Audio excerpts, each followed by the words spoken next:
नमस्कार दोस्तों, रोज़गार हब पर आप सभी का स्वागत है। जैसा कि आप सभी जानते हैं, CHSL 2020 काफ़ी जल्दी आने वाला है। कई बच्चे इसकी तैयारी में ज़ोरों शोरों से लगे हुए हैं। तो आज मैं आपके लिए लेकर आया हूँ CHSL के प्रीवियस ईयर क्वांट्स के क्वेश्चंस, जिन्हें हम कम टाइम में सॉल्व करना सीखेंगे। ये सीरीज़ आपके लिए बहुत ही हेल्पफुल रहने वाली है। आप सब भी इन क्वेश्चंस को अपनी तरफ से सॉल्व करने की कोशिश ज़रूर कीजिए। तो पहला क्वेश्चन हमारे पास आता है, Ram sold a motorcycle for 70,000 at 25% profit. For what price should he sell the motorcycle to gain 30% profit? Ram ने एक मोटरसाइकिल 70,000 रुपये में बेची तथा उसे 25% का प्रॉफिट हुआ। वह उसे कितने रुपए में बेचे कि उसको 30% प्रॉफिट हो? जैसा कि हम सभी जानते हैं, CP जो होता है वो होता है 100%। SP जो है आपका 100 प्लस 25% यानी कि 125% है। लेकिन हमें प्रॉफिट 30% चाहिए, तो यानी कि हमें जो SP है वो 130 रखना पड़ेगा। यानी कि हमें जो पुराना SP है यानी 125 है, उसकी वैल्यू दी हुई है 70,000 रुपये और हमसे 130 की वैल्यू पूछा है। तो हम निकालेंगे, पहले 1% की वैल्यू निकालेंगे। 1% जो होगा वो हमारा 70,000 अपॉन 125 और फिर 130% की वैल्यू होगी 70,000 अपॉन 125 मल्टीप्लाई 130। 5 से इसको काटेंगे, 25 और ये 26। 25 से जब इसे काटेंगे तो आएगा 25 दूनी 50, 25 अट्ठे 200, 0 0। 2800 को जब हम 26 से मल्टीप्लाई करेंगे तो हमारा आंसर आएगा 728 और 2 0। यही हमारा आंसर है। आप जब इसको खुद से करेंगे तो आपको सिर्फ 20 सेकंड से ज़्यादा नहीं लगेंगे। आइए चलते हैं अपने अगले क्वेश्चन की तरफ।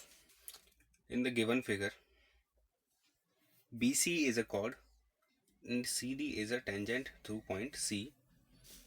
If angle AOC is 118, then find the value of angle ACD. Angle ACD की हमें वैल्यू बतानी है। तो जैसा कि आप जानते हैं, किसी भी सर्कल में सेंटर पर जो एंगल होता है और जो सर्कमफेरेंस पर एंगल होता है उसका आधा होता है। तो अगर एंगल AOC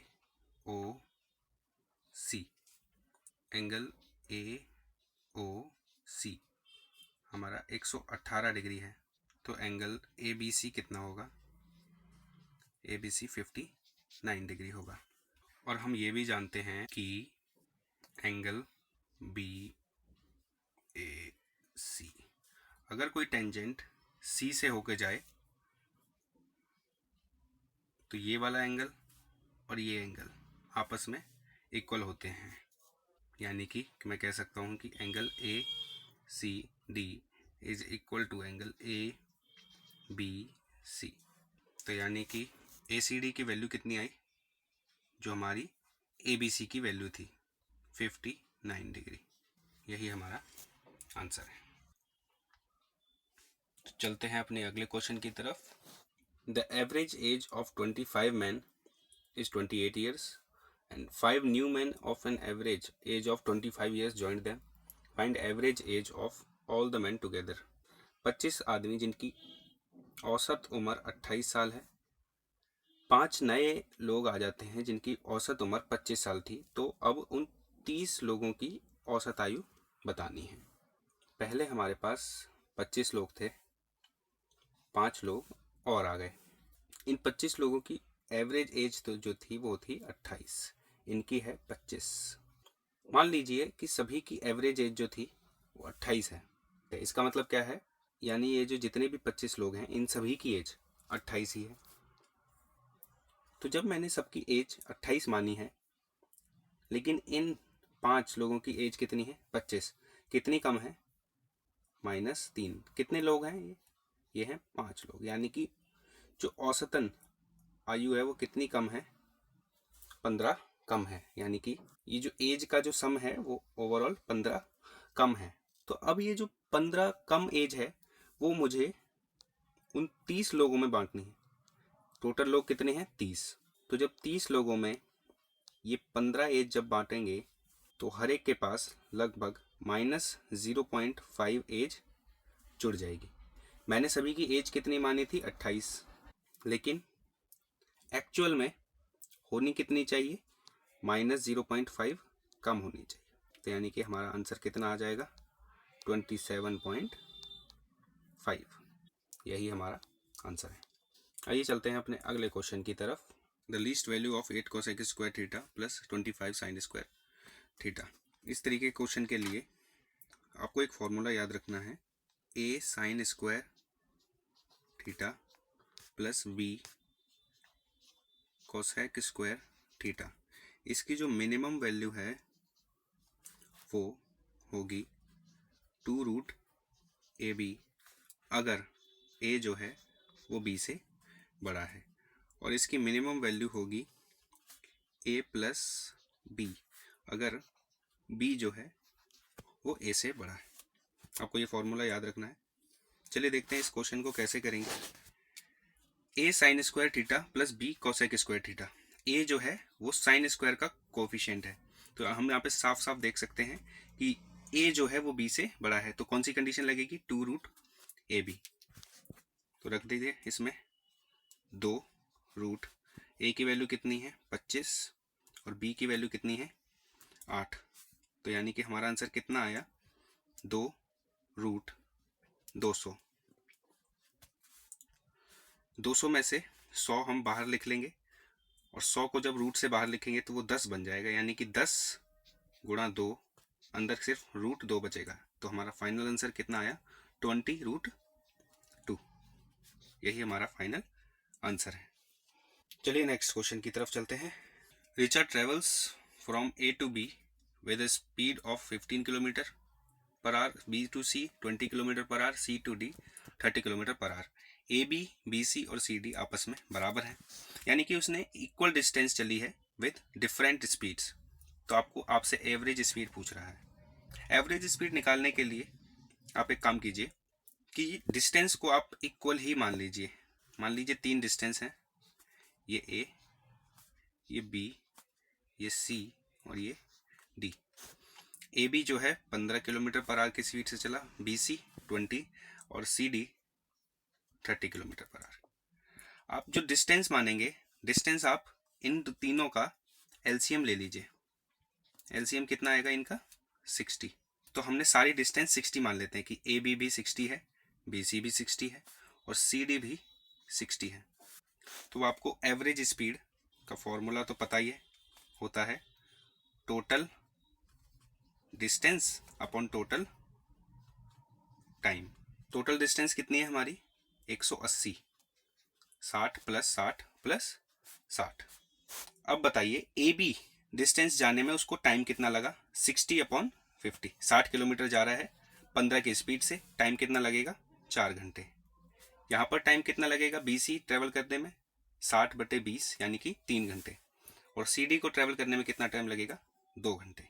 तो हमारा जो एवरेज स्पीड आए वो कितना आया, 180/9 यानी कि 20 किलोमीटर पर आवर। यही हमारा आंसर है। चलिए अपने नेक्स्ट क्वेश्चन की तरफ चलते हैं। M is the circum centre of triangle ABC with circum radius 15 centimetre, BC 24 centimetre है। ML जो है परपेंडिकुलर है BC पर, तो हमें ML की लेंथ बतानी है। मान लीजिए कोई सर्कल है। अब सर्कम सर्कल क्या होता है, जो किसी ट्राइंगल के बाहर बने, उसकी वर्टेक्स को टच करते हुए। तो देखिए जैसे कि कह रहा है M जो है इसका सेंटर है, ये है A, ये है B और ये है C। ये BM जो है इसकी सर्कम रेडियस है, जिसकी वैल्यू हमें दी हुई है 15, लिख देते हैं यहाँ पे 15। ML जो है परपेंडिकुलर है। तो आपको पता होगा कि किसी भी सेंटर में सेंटर से किसी कॉर्ड पर डाली गई हाइट या परपेंडिकुलर जो है इसको बाइसेक्ट भी करती है। तो यानी कि BC की वैल्यू कितनी दी हुई है हमें, 24 सेंटीमीटर। तो यहाँ से BL कितना हो जाएगा 12 और LCB कितना हो जाएगा 12। तो ट्राइंगल BML में आप देखेंगे ये जो ट्राइंगल बन रहा है ML और B, ये 90 डिग्री है। BM जो है हमारा 15 है, ये 12 है। आप इसमें जब पाइथागोरस थ्योरम लगाओगे, पाइथागोरस की हेल्प से ML जो है हमारा 9 सेंटीमीटर आ जाएगा, जो कि हमारा आंसर है। अगला क्वेश्चन देखते हैं। The diagonal of a rectangle is 15 centimetre and length is 12 centimetre, find the area of the rectangle. मान लीजिए कोई रेक्टेंगल है, हमें इसका डायगोनल दिया हुआ है 15 सेंटीमीटर और इसकी लेंथ दी हुई है 12 सेंटीमीटर। आपको पता है रेक्टेंगल में ये जो एंगल होता है, सारे एंगल 90 होते हैं, 90 डिग्री। तो आप ट्राइंगल ABC में पाइथागोरस थ्योरम लगाएंगे तो आपको AB मिल जाएगा। AB की वैल्यू जो आएगी वो आपकी आएगी 9 सेंटीमीटर। आपको पता है रेक्टेंगल का एरिया क्या होता है, लेंथ मल्टीप्लाई ब्रेथ, यानी कि 12 गुणा 9, 12 9 में 108। यही हमारा आंसर है। अगला क्वेश्चन देखते हैं। A plus B plus C 2 है, 1/A 1/B 1/C 0, AC is equals to 4/B, A cube plus B cube plus C cube is equals to 28. Find the value of A square plus B square plus C square. आप यहाँ से देख सकते हैं कि ABC जो है वो 4 है। जब हम B को दूसरी साइड ले जाएंगे तो हमें मिलेगा ABC इक्वल टू 4। अगर हम इसको सॉल्व करें तो आप देखेंगे कि AB plus BC plus CA कितना आ जाएगा 0। ठीक है, इस क्वेश्चन को सॉल्व करने के लिए आपको एक फॉर्मूला पता होना चाहिए।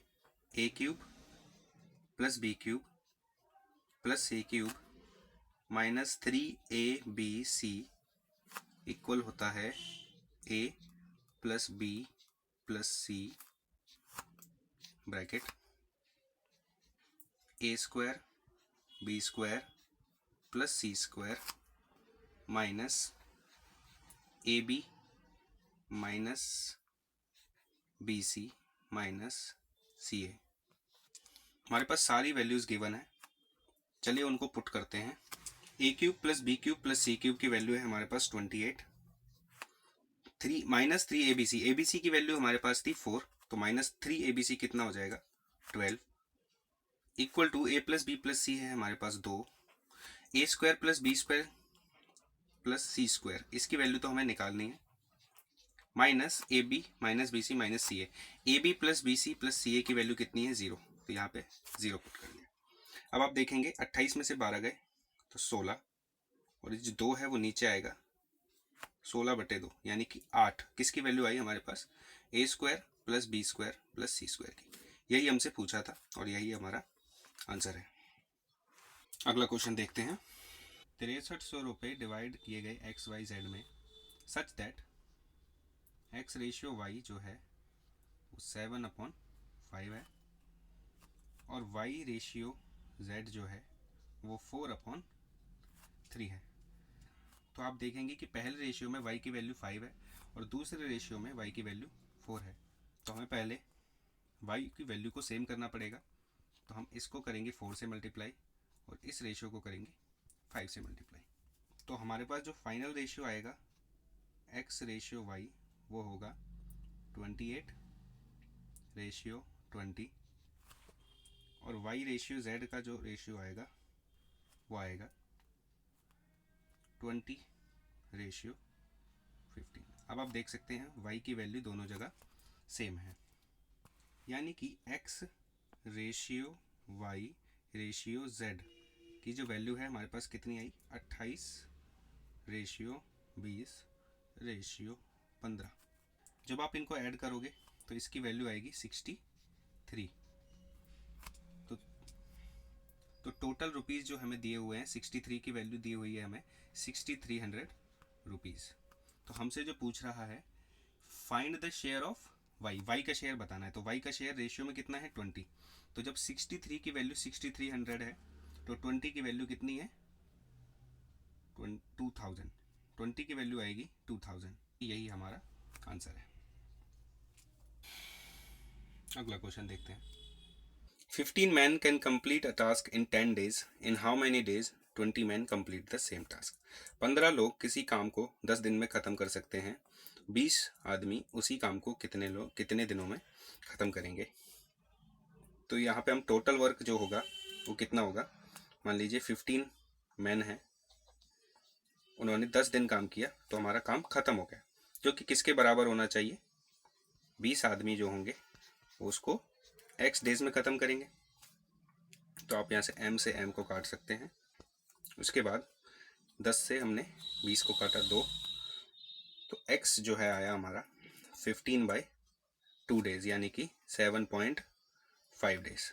यही हमारा आंसर है। चलिए अगले क्वेश्चन की तरफ बढ़ते हैं। In the given figure chord PQ and RS intersect each other, find the length of RL। हमें RL की लेंथ बतानी है। आपको फॉर्मूला पता होगा, PL multiply LQ is equal to RL multiply LS। यही फॉर्मूला हम यहाँ पे अप्लाई करेंगे। चलिए वैल्यूज पुट करके देखते हैं। PL की वैल्यू है 9, LQ है हमारा 4, is equal to RL multiply LS। LS है हमारा 6। 4 9 जा 36, तो यानी कि 6 को हम 36 से काटेंगे तो 6, जो कि हमारी RL की वैल्यू है। यही हमारा आंसर है। आई होप आप क्वेश्चन खुद से ट्राई कर रहे होंगे। चलिए नेक्स्ट क्वेश्चन की तरफ चलते हैं। Kavita's attendance in her school for the academic section 2018-19 जो है वो 216 दिन है। On computing her attendance it was observe that her attendance was 90%। The total working days of school were. School जो है कितने दिनों तक कार्य करता है, ये आपको बताना है। तो कविता की जो अटेंडेंस थी वो है 216 दिन, जो कि उसकी अटेंडेंस की 90% के बराबर है। तो यानी कि जो स्कूल काम करता है उसका 90% के बराबर है 216 दिन। तो हमें 100% की वैल्यू बतानी। तो आप जब इसको काटेंगे तो 1% की वैल्यू आएगी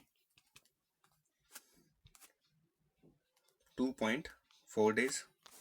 तो 100% की वैल्यू कितनी आएगी? 240 दिन। यही हमारा answer. Which of the following options is completely divisible by 11? तो आपको एक एक करके सारे ऑप्शंस यहाँ पर चेक करने पड़ेंगे। जैसे मान लीजिए पहला ऑप्शन लेते हैं हम, 8 0 9 7 8 1। तो आपको क्या करना है, उसके पीछे से 2 2 करके पेयर बना लीजिए इस तरीके से। 11 का डिविजिबिलिटी रूल आपको पता होगा। उसके बाद 8 - 0 करेंगे तो कितना आएगा? 8। 9 - 7 हमारा आंसर कितना आया? 2। 8 - 1 कितना आया? 7। जब आप इसको ऐड करेंगे तो आंसर आ रहा है हमारा 17, जो कि आपको पता है कि किसी भी संख्या को 11 का मल्टीपल होने के लिए ये जो आंसर आया है इसको या तो 0 होना पड़ेगा या फिर 11 का मल्टीपल। तो ना तो ये 0 है ना ही 11 का मल्टीपल, तो यानी कि पहली संख्या 11 का मल्टीपल नहीं है। दूसरी संख्या चेक करें, 9 6 3 3 9 1। पेयर बनाए, 9 - 6 3 3 - 3 0 9 - 1 8। तो जब आप इसको जोड़ेंगे तो आया कितना? 11, जो कि मैंने आपको बताया था कि या तो ये 0 होना चाहिए या फिर 11। तो यानी कि जो सेकंड ऑप्शन है वो 11 का मल्टीपल है। इसी तरीके से आप बाकी भी चेक कर सकते हैं, लेकिन हम यहीं रुक जाएंगे क्योंकि हमारा आंसर मिल चुका है। अगला क्वेश्चन देखते हैं। The given graph shows the pass percentage of students taught by 6 teachers of a school in a senior secondary board exam. ये जो हमें डाटा दिया हुआ है ये बच्चों की परफॉर्मेंस का हमें डाटा दिया हुआ है।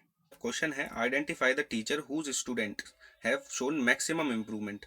मैक्सिमम इम्प्रूवमेंट का मतलब है जिस बच्चे ने 2017 में कोई स्कोर किया और 2018 में स्कोर किया, उनका जो डिफरेंस है वो सबसे ज़्यादा किस टीचर के स्टूडेंट्स के लिए है। तो आप देखेंगे पहला मिस तनेजा, यहाँ पर सिर्फ इम्प्रूवमेंट कितने स्कोर का है, 2 का। जोशी यहाँ पर आपको 7 का इम्प्रूवमेंट देखने को मिलेगा। सक्सेना यहाँ पर आपको 9 मार्क्स का इम्प्रूवमेंट देखने को मिलेगा। मिस गुलाटी यहाँ पे तो जो स्कोर है वो काफ़ी पुअर हुआ है।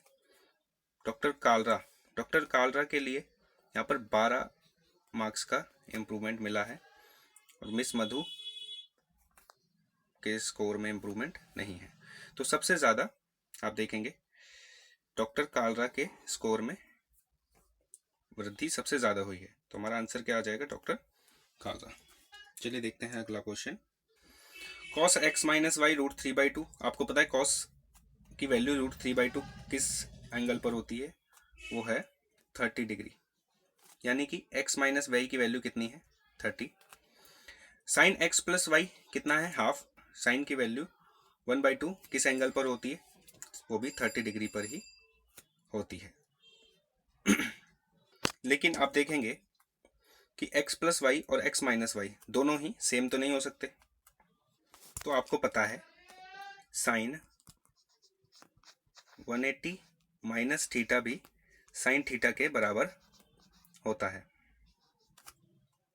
तो यानी कि साइन x प्लस वाई को हम sine 180 minus x plus y भी लिख सकते हैं, यानी कि 30 को हम 180 माइनस 30 लिख सकते हैं, यानी कि 150 हमारी किसकी वैल्यू आई, x प्लस वाई की। अब आप दोनों इक्वेशन को कंपेयर कर सकते हैं। x माइनस वाई 30 है, x प्लस वाई 150 है। यहाँ से x की वैल्यू निकालोगे तो आप वो आएगी, ये है 90। लेकिन क्वेश्चन में दिया हुआ है कि x जो है वो 90 से छोटा है, यानी कि ये वैल्यू हम नहीं ले सकते। आपको पता है कि cos माइनस थीटा जो है cos थीटा के बराबर होता है, यानी कि इस वैल्यू को हम इस तरीके से भी लिख सकते हैं कि cos y माइनस एक्स वो भी रूट 3/2 के ही बराबर होगा, यानी कि y माइनस एक्स की वैल्यू हम कितनी लिख सकते हैं यहाँ पर, 30। और आपको पता था कि x प्लस वाई को हमने कैसे लिखा था, 150। तो जब यहाँ से आप वैल्यू निकालेंगे y की, तो y की वैल्यू इस बार 90 आएगी और x की वैल्यू आएगी 30 डिग्री, जो कि हमारा आंसर है। चलिए चलते हैं अपने अगले क्वेश्चन की तरफ। ये एक सिंप्लीफिकेशन का क्वेश्चन है, इसे आप आसानी से कर सकते हैं।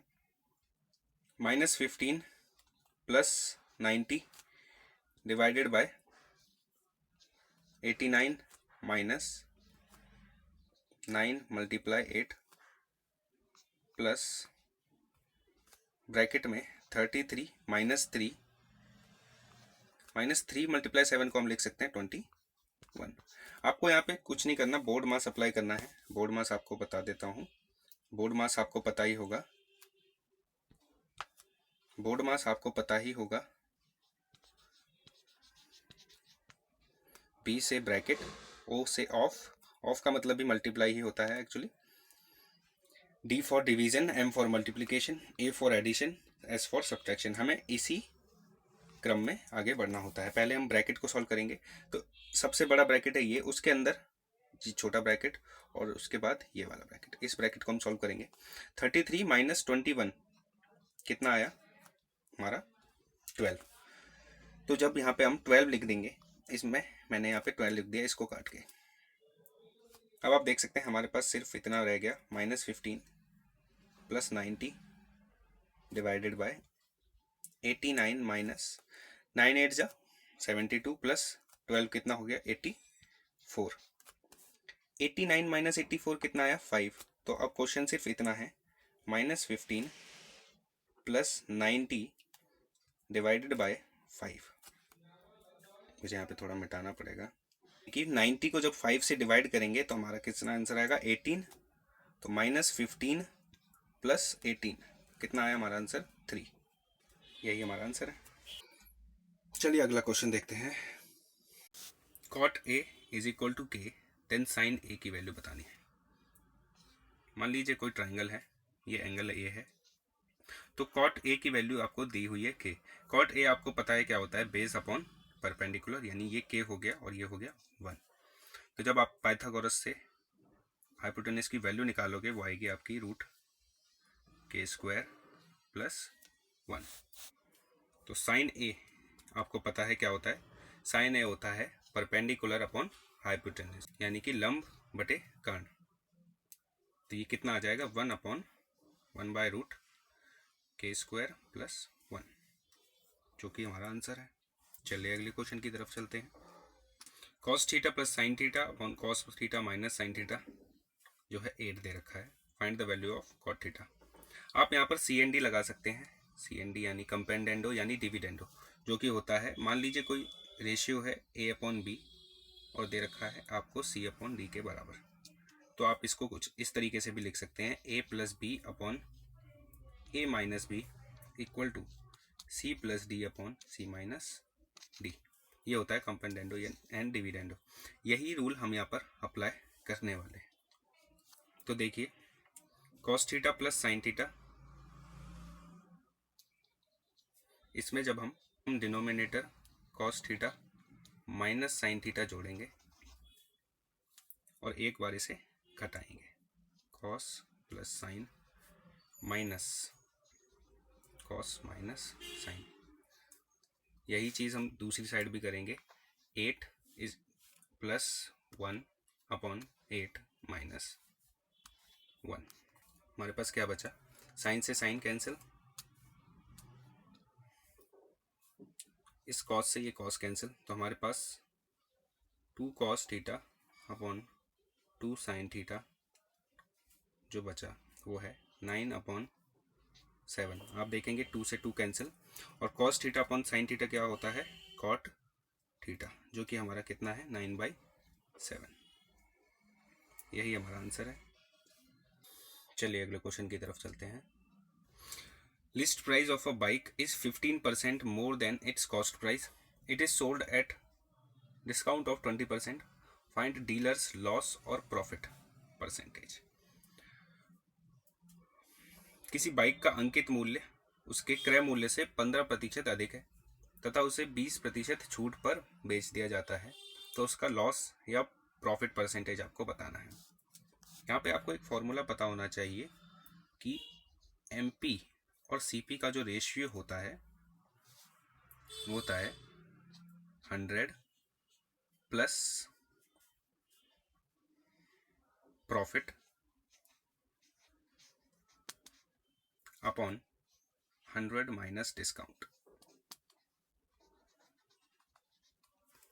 MP आपको पता है कि कॉस्ट प्राइस से 15% ज़्यादा है, तो कॉस्ट प्राइस हमारा कितना होता है 100%, ठीक है। MP कितना है हमारा 115, जो कि यहाँ पे कितना है 100 plus profit upon 100 minus discount. Discount आपको कितना दे रहा है 100 माइनस 80, 20। 100 plus P upon 80। इस ज़ीरो से हमने ये ज़ीरो कैंसिल कर दिया। जब आप इक्वेशन को सॉल्व करोगे तो 5 से इसको काटेंगे 23, इसको काटेंगे 2, 2 से हमने इसे काटा 8 को 4, 23 चौके, उसके बाद 23 मल्टीप्लाई 4 जो होगा हमारा 100 प्लस P होगा। तो आप देखेंगे 23 चौके होता है 92, यानी कि 100 प्लस P।